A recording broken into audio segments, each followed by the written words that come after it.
This is USVI News, your Virgin Islands connection. Hi, everyone. Thanks for joining us for USVI News. I'm Emily Matson. We begin with great news out of St. Thomas. If you're having difficulty finding those gourmet specialty items for dining and special occasions, look no further. A local business on Main Street is now offering those hard-to-find products from all over the world. Our USVI News' Ali Born-Vanek takes us there. Just inside Artistic Jewelers on Main Street, a new gourmet boutique is taking off. We have just opened a few weeks ago, and this all started during COVID, and we wanted to do something different, to have something unique on Main Street, mostly for tourists coming down, as well our local clientele. It's every time it's just jewelry, it's the same thing over and over. So we did a lot of research and came up with something unique, and that's how we've gotten to our luxury wine and gourmet boutique. It's called 88 Bottles and offers numerous specialty items like infused rosemary almonds or truffle balsamic. The selection is uniquely curated, and some items can't be found anywhere else. The highlight we have is our truffle products. As we all know, St. Thomas is very weak in truffle, and we have partnered in with a company directly from Italy. So we are doing a lot of truffle oil, truffle cheese, truffle chips. Our highlight is going to be our boozy jams. They are mostly for brunch. They're great size, and they're infused also with different kind of alcohol like champagne, margarita, tequila. 88 Bottles is something that St. Thomas doesn't have, has never had before. So with the luxury gourmet, this is the health and wellness line of 88 Bottles. The beauty on these products, on the scrubs and on the protection salts, is that they are all natural. They have no preservatives in them at all. They are literally made with all edible oils. Don't eat them, but because it's solely for body use, but it is fragranced with therapeutic grade essential oils. What has been the feedback from your customers? They love it. They love it. I love it. And you get a crystal to keep in it, which people love. From protection salts and body scrubs to Chardonnay olives, the team at 88 Bottles says these are the perfect items for a special event or occasion. This bottle was a bestseller for this past Mother's Day. We're going to have wine that you cannot find anywhere in the country. If you want to get someone a fun wine, red wine, white wine, champagne, we offer these boxes. You can have happy anniversary, happy graduation, happy birthday, and we can even do their name or a nice personal message on the side. We also do the engraving on the bottles, and as you know, Mother's Day just recently passed, so number one mom is one of the bottles we did. This actually could last all year round. Moms are number one all year round, but we can really put anything on here, just a name or a message, so really something for everyone. We've had a great feedback.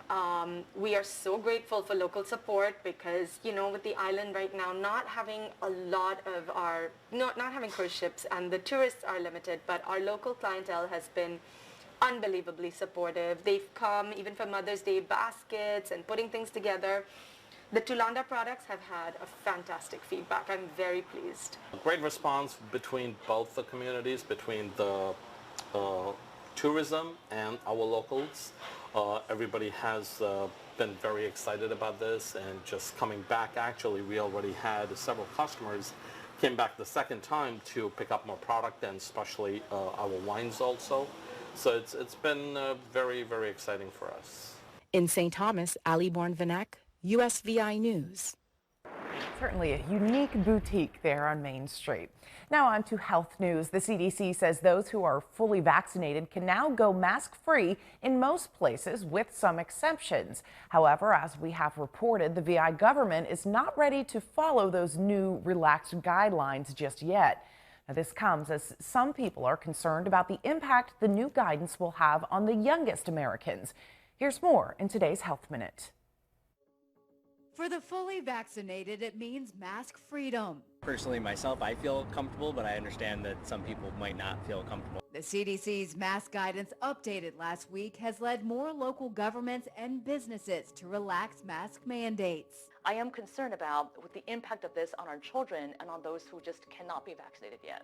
There's no way to tell whether an unmasked person is fully vaccinated. The science is the science, but we have to factor in human behavior. And some health experts have concerns about kids under 12 who aren't eligible to receive the vaccine yet. Am I going to be bringing my kids now into a Starbucks? Probably not, because I don't want them who are unvaccinated to be surrounded by a bunch of unvaccinated, unmasked people who are breathing on them. With more adults getting vaccinated, the CDC says children and teens are starting to make up a greater proportion of new COVID-19 cases. And with less than 40% of Americans fully vaccinated, some are urging parents to keep their children masked in public. It's just the best guidance and advice that you can give to people, not knowing who in the room is protected and who is not. For Health Minute, I'm Mandy Gaither. And the CDC says schools should continue masking for the rest of this school year. The agency plans to update its guidance for summer camp soon. If spending hours on video calls for work has you feeling a bit tired, you're not alone. In fact, researchers have coined the term Zoom fatigue. Here is why it's more than just exhaustion and some tips to help get you out of that virtual funk.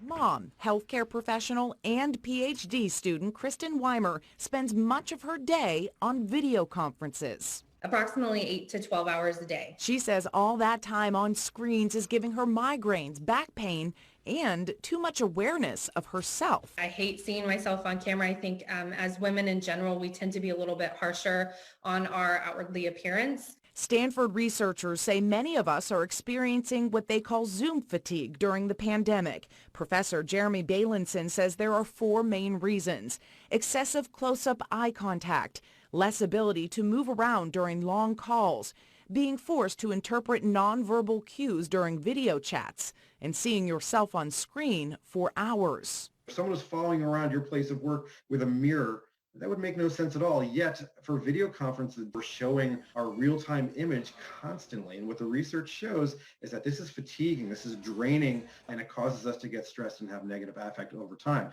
Dr. Bailenson recommends hiding your screen on a video conference so the focus is on the person talking, not you. He also reminds not every call needs to be on camera. What I like to do is set norms in the meetings that we're in. I would say half of my meetings, everybody knows you go in with the video off and you just have a voice conversation. Kristen spends more time with her family to get away from screens. We take a drive and just wander out in the country and see the sunset. For us, that's been helpful to have that kind of different family time. And she looks forward to more time in person with others eventually. Good advice. There are more than 100 new graduates of the St. Croix Career Technical Education Center, and we want to send a big congratulations to the class of 2021. They donned their caps and gowns for the territory's first hybrid graduation on Monday. 140 students received certificates in various career pathways. The ceremony was one of several hybrid graduations with a mix of pre-recorded and in-person events. This again, the Career and Technical Education Center. The graduates were lauded for their perseverance and encouraged by Governor Albert Bryan Jr. to keep learning and pursuing their dreams. This class has a distinction of having perfect attendance. This was the first of many hybrid graduations planned for the territory's 4 public high schools, which will also be streamed live on the Department of Education's Facebook page. Congratulations again to all of this year's graduates.